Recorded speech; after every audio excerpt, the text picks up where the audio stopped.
Bugun men juda muhim mavzuni tushuntirib beraman.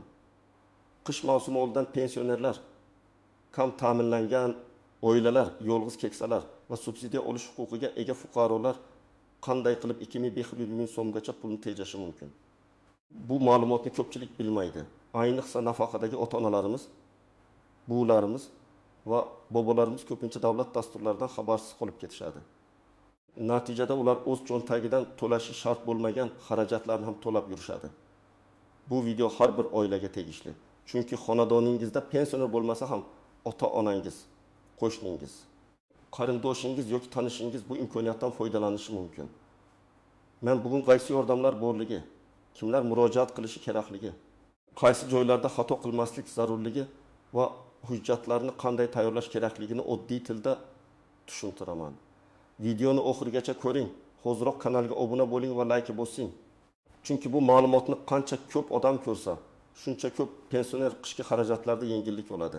Avvallari ko'p pensionerlar qish kelishi bilan bir xil muammoga duch kelardi: gaz, elektr, ko'mir, dori-darmon, oziq-ovqat, issiq kiyim, uy isitish moslamalari va kommunal to'lovlar birdaniga ko'payib ketardi. Pensiya esa ko'pincha oyma-oy bir xil keladi. Masalan, odam yozda 300 ming so'm kommunal to'lagan bo'lsa, qishda bu summa 600 ming yoki 800 ming so'mgacha chiqib ketishi mumkin. Agar uyda gaz bosim past bo'lsa, odam elektr isitgich yoqadi. Elektr isitgich esa hisoblagichni tez aylantiradi. Agar ko'mir kerak bo'lsa, ko'mirning o'zi, olib kelish xarajati, saqlash joyi, hammasi alohida pul. Oldin pensionerlar ko'pincha bitta yo'l bilan harakat qilardi. Pensiya keladi, avval kommunal to'lov, keyin dorixona, keyin oziq-ovqat. Oyning oxiriga borib esa pul yetmay qoladi. Eng achinarlisi, ayrimlar yordam olish huquqi bo'lsa ham murojaat qilmaydi. Sababi oddiy. Kimdir bilmaydi, kimdir uyaladi, kimdir baribir bermaydi deb o'ylaydi. Yana kimdir qayerga borishni tushunmaydi. Hozir esa vaziyat o'zgargan. Qish mavsumida aholining ijtimoiy himoyaga muhtoj qatlamlari, ayniqsa pensionerlar uchun bir nechta yo'nalishda yordamlar, kompensatsiyalar, subsidiyalar va mahalliy dasturlar ishlashi mumkin. Men bu yerda juda muhim narsa aytaman. Har bir hududda tartib biroz farq qilishi mumkin, lekin umumiy prinsip bir xil. Agar fuqaro yolg'iz yashasa, pensiyasi kam bo'lsa, nogironligi bo'lsa, temir daftar, ayollar daftari yoki yoshlar daftari orqali ro'yxatda tursa, ijtimoiy himoya organlari nazoratida bo'lsa, kommunal xarajatlari og'irlik qilsa, u albatta o'z holatini tekshirtirishi kerak. Bu o'zgarishning asosiy ma'nosi shuki, yordam endi faqat kimdir kelib so'rasa degan tartibda emas, balki ayrim hollarda ma'lumotlar bazalari, mahalla va ijtimoiy xodimlar orqali aniqlanishi ham mumkin. Lekin men amaliyotda ko'p ko'rganman. Tizim bor, imkoniyat bor, lekin odam o'zi harakat qilmasa, uning ish tezlashmaydi. Shuning uchun pensioner meni o'zlari topishadi deb kutib o'tirmasligi kerak. Murojaat qilish, holatini tushuntirish, hujjatlarni tayyorlab borish kerak. Endi eng muhim savolga o'tamiz. 2500 ming so'mgacha tejamkorlik deganda nima nazarda tutiladi? Bu bitta joydan bir martada hamma pensionerga 2500 ming so'm beriladi degani emas.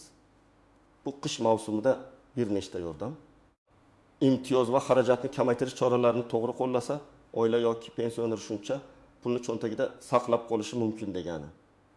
Ba'zi holatda bu kommunal kompensatsiya bo'ladi. Ba'zi holatda ko'mir yoki yo'qilg'i yordami, ba'zi holatda oziq-ovqat yoki dori-darmon yordami.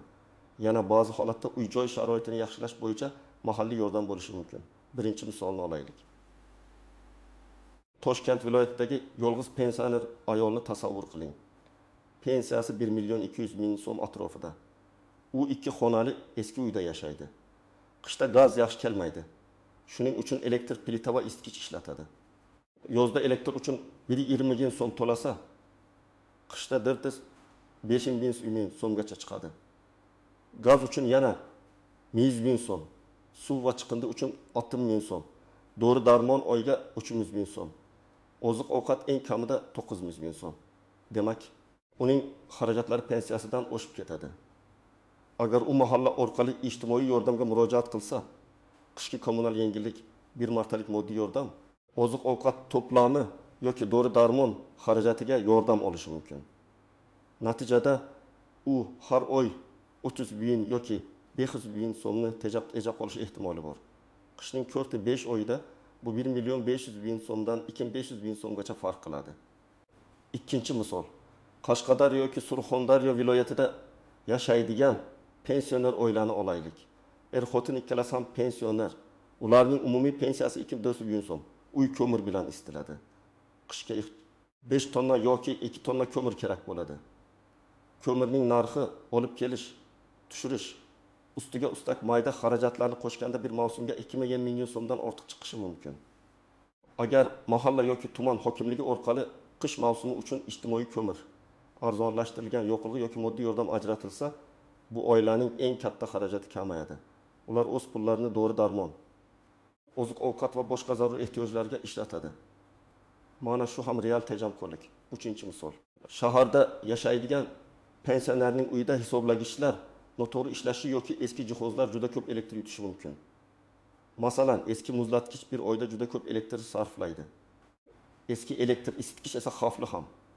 Ba'zi hududlarda energiya samaradorligini oshirish bo'yicha tavsiyalar, ijtimoiy himoyaga muhtoj oilalarga yordam. Ayrim hollarda isitish tizimini tartibga keltirishda mahalla ko'magi bo'lishi mumkin. Agar pensioner eski va xavfli isitgichni ishlatib, har oy 500.000 so'm elektr to'layotgan bo'lsa, muammoni vaqtida ko'rsatish kerak. Ba'zida oddiy tekshiruvdan keyin simlar, hisoblagich, gaz moslamasi yoki isitish tartibi bo'yicha yechim topiladi. Bu ham pulni tejaydi. Eng muhimi, hayotni xavfsiz qiladi. Kimlar albatta xavotir olishi va tekshirtirish kerak? Birinchi navbatda yolg'iz yashaydigan pensionerlar. Yolg'iz pensioner deganda faqat uyda hech kimi yo'q odamni tushunmaslik kerak.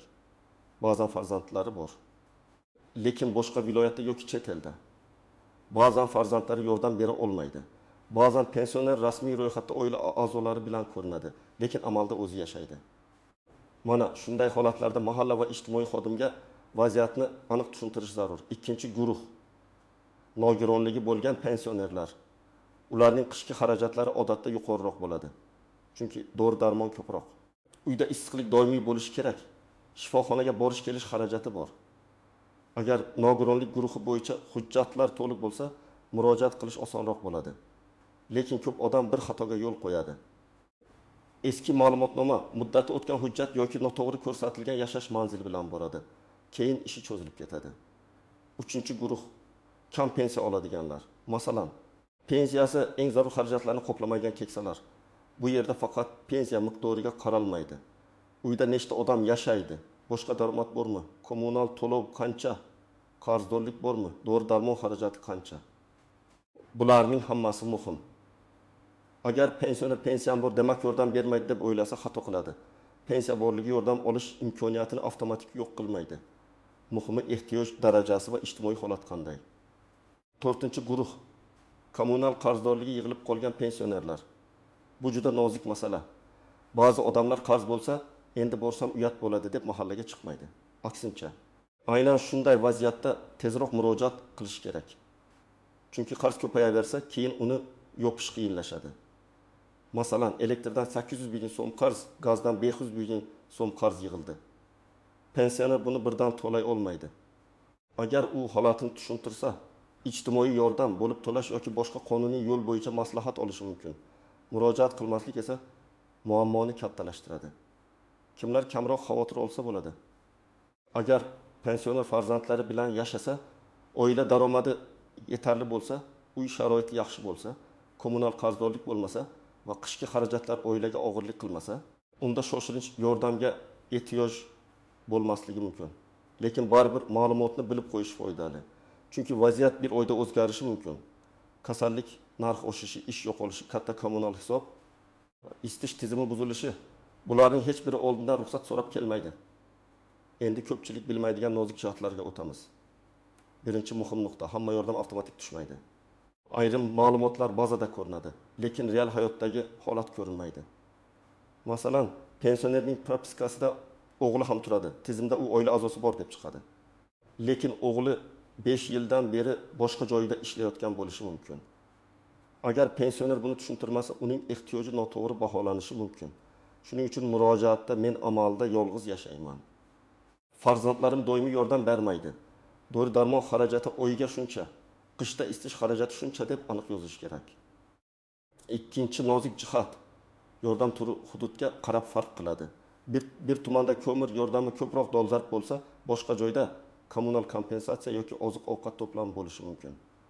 Shahar joyida gaz va elektr masalasi birinchi o'rinda turadi. Qishloqda esa ko'mir, o'tin, suyultirilgan gaz, tom yopish yoki eshik darazani ta'mirlash masalasi muhim bo'lishi mumkin. Shuning uchun men har doim bitta maslahat beraman. Faqat qo'shnining gapiga ishonib qaror qilmang. Qo'shningizga berilmagan yordam sizga ham berilmaydi degani emas. Sizning holatingiz boshqa bo'lishi mumkin. 3-nuqta. Hujjatdagi kichik xato katta kechikishga olib keladi. Masalan, pasport yoki ayda kartadagi manzil boshqa, amalda yashayotgan joy boshqa. Pensiya daftarchasi yoki bank kartasi ma'lumotlari yangilanmagan. Nogironlik hujjati muddati tugagan. Kommunal to'lov kvitansiyasi boshqa odam nomida. Mana shunday holatlarda xodimlar tekshiruv qiladi. Qo'shimcha ma'lumot so'raydi, vaqt o'tadi. Qish esa kutmaydi. Shuning uchun hujjatlarni oldindan tartibga solish kerak. 4-nuqta. Kommunal to'lovni tejash faqat yordam puli olish emas. Ba'zi pensionerlar yordam izlaydi, lekin uydagi asosiy yo'qotishlarni ko'rmaydi. Masalan, deraza yomon yopiladi, issiqlik chiqib ketadi, eshik ostidan shamol kiradi. Gaz plitasi bilan xona isitiladi. Bu juda xavfli. Elektr isitgich uzaytirgich orqali ulanadi. Bu yong'in xavfini oshiradi. Agar pensioner qish davomida issiqlik yo'qotgani uchun 2 barobar ko'p energiya sarflasa, bu ham pul yo'qotish. Ba'zan oddiy rezina ziklagich, qalin parda, eshik tagiga to'siq, isitish moslamasini to'g'ri joylashtirish orqali ham xarajat kamayadi. Lekin xavfsizlik birinchi o'rinda bo'lishi shart. Hech qachon gaz plitasini xona isitish uchun ishlatmaslik kerak. 5-nuqta. Ariza berishda og'zaki gap bilan cheklanib qolmang. Men ko'p holatda shuni ko'raman. Odam mahallaga boradi, og'zaki aytadi, keyin hech nima bo'lmadi deydi. Ariza yozilmagan, ro'yxatga olinmagan, hujjat topshirilmagan. Shunda keyin talab qilish qiyin bo'ladi dedi. Eng to'g'ri yo'l yozma murojaat qiling. Qabul qilinganini qayd ettiring. Kim qabul qilganini bilib oling. Iloji bo'lsa murojaat raqamini so'rang. Bu tortish uchun emas, tartib uchun kerak. 6-nuqta. Firibgarlardan ehtiyot bo'ling. Qish mavsumida subsidiya chiqarib beraman, 2 million olib beraman, kartangizni bering, SMS kodini ayting deydiganlar ko'payadi. Hech kimga bank kartangizning SMS kodini bermang. Hech kimga PIN kod aytmang. Davlat yordami olish uchun begona odam qo'lidan pul berish kerak emas. Agar kimdir men tanish orqali tezlataman, xizmat haqi berasiz desa, juda ehtiyot bo'ling. Rasmiy murojaat mahalla tuman ijtimoiy himoya bo'limi, hokimlikning tegishli bo'limlari yoki davlat xizmatlari orqali amalga oshiriladi. 7-nuqta. Yordam olgan odam keyingi oy yana hammasi avtomatik davom etadi deb o'ylamasligi kerak. Ba'zi yordamlar bir martalik bo'ladi, ba'zilari mavsumiy, ba'zilari qayta bog'lashdan keyin beriladi. Agar holat davom etsa, yangidan murojaat qilish yoki monitoringdan o'tish kerak bo'lishi mumkin. Masalan, bir pensioner noyabrda moddiy yordam oldi. Dekabrda esa isitish tizimi buzildi va yana katta xarajat chiqdi. U bir marta oldim. Endi bo'lmaydi deb o'tirmasligi kerak. Yangi holat bo'lsa, yangi murojaat qilish mumkin. Endi aniq qadamlarni aytaman. Birinchi qadam qishki xarajatlaringizni yozib chiqing. Oddiy daftar oling va quyidagilarni yozing. Pensiya miqdori. Uyda nechta odam yashaydi? Elektr uchun oxirgi 3 oyda qancha to'lagansiz? Gaz uchun qancha? Suv va chiqindi uchun qancha? Ko'mir yoki boshqa yoqilg'i xarajati qancha? Dori-darmon qancha? Oziq-ovqatga taxminan qancha ketadi? Bu raqamlar sizga ham murojaatni ko'rib chiqadigan xodimga ham vaziyatni tushunishga yordam beradi. Ikkinchi qadam, hujjatlarni tayyorlang. Odatda kerak bo'lishi mumkin bo'lgan hujjatlar: ID karta yoki pasport nusxasi, pensiya olishingizni tasdiqlovchi ma'lumot, bank karta rekvizitlari, kommunal to'lov kvitansiyalari, nogironlik bo'lsa tegishli ma'lumotnoma, dori-darmon xarajatini ko'rsatuvchi retsept yoki chek, yashash sharoitini tasdiqlovchi ma'lumotlar. Agar uy sizning nomingizda bo'lmasa ham, amalda u yerda yashayotganingizni mahalla orqali tushuntirish mumkin. 3-qadam, mahalla fuqarolar yig'iniga boring. Rais, hokim yordamchisi, xotin-qizlar faol yoki ijtimoiy xodim bilan gaplashing. Lekin gapni umumiy boshlamang. Menga yordam kerak deyishning o'zi yetarli emas. Aniq ayting, men pensionerman. Qish mavsumida kommunal va dori-darmon xarajatlarim pensiyamdan oshib ketmoqda. Qaysi qishki davlat dasturlari, moddiy yordam, kommunal yengillik yoki yo'qilg'i yordam bo'yicha murojaat qila olaman? mana shunday savol xodimni ham aniq javob berishga majbur qiladi. 4-qadam yozma ariza bering. Arizada ism, familiya, manzil, telefon raqami, pensiya miqdori, oilaviy holat. Asosiy muammo va so'ralayotgan yordam turi ko'rsatiladi. Masalan, qish mavsumida isitish xarajatlari keskin oshgani, dori-darmon xarajatlari mavjudligi va yolg'iz yashashim sababli moddiy yordam ajratishingizni so'rayman deb yozish mumkin. Agar sizga ko'mir, oziq-ovqat, kommunal yordam yoki dori-darmon bo'yicha ko'mak kerak bo'lsa, buni alohida yozing. 5-qadam tuman ijtimoiy himoya organlariga murojaat qiling. Mahalla birinchi eshik, lekin hamma masala faqat mahallada hal bo'lmaydi. Ijtimoiy himoya bo'limi ehtiyojmand fuqarolar, yolg'iz keksalar, nogironligi bo'lgan shaxslar va kam ta'minlangan oilalar bilan ishlaydi. U yerda sizning holatingiz bo'yicha qanday dasturlar mavjudligini aniqlashtirish mumkin. Agar mahallada javob noaniq bo'lsa, tuman darajasida yozma murojaat qilish to'g'ri bo'ladi. 6-qadam kommunal tashkilotlar bilan ham gaplashing. Elektr, gaz yoki suv bo'yicha qarzdorlik bo'lsa, yashirinib yurish foyda bermaydi. Borib qarz miqdorini aniqlang. Hisobda xato yo'qligini tekshiring. Hisoblagich ko'rsatkichlarisiz solishtiring. Ba'zan odam to'g'ri hisoblangan qarzni yillar davomida to'lab yuradi. Agar hisoblagichda muammo bo'lsa, rasmiy tekshiruv so'rang. Og'zaki tortishmang, ariza qoldiring. 7-qadam dorixona xarajatlarini ham hujjatlashtiring. Ko'p pensioner dori oldim deydi, lekin chek saqlamaydi. Agar siz doimiy dori ichsangiz, shifokor retsepti, dorixona cheklari va kasallik bo'yicha hujjatlarni yig'ing. Bu sizning real xarajatingiz borligini ko'rsatadi. Ayrim yordam turlarida aynan dori-darmon xarajati katta ahamiyatga ega bo'ladi. 8-qadam farzandlar yoki qarindoshlar yordam bersin, lekin pensioner nomidan hamma ishni yashirin qilmasin. Ko'pincha keksa odam idoralarga borishga qiynaladi. Farzandi yoki nabirasi yordam berishi yaxshi. Lekin hujjatlarni to'g'ri tushuntirish, pensionerning roziligi, telefon raqami, bank ma'lumotlari xavfsizligi muhim. Keksalar nomidan kimdir karta ochib, pulni boshqa maqsad ishlatib yuborish kabi holatlar ham uchraydi. Shuning uchun hamma narsa ochiq va tushunarli bo'lishi kerak. 9-qadam javobni kuting, lekin nazoratni qo'ldan bermang. Ariza berdingizmi? 5-10 kundan keyin borib holatini so'rang. Ko'rib chiqilyapti deyishsa, qachon javob bo'lishini aniqlang.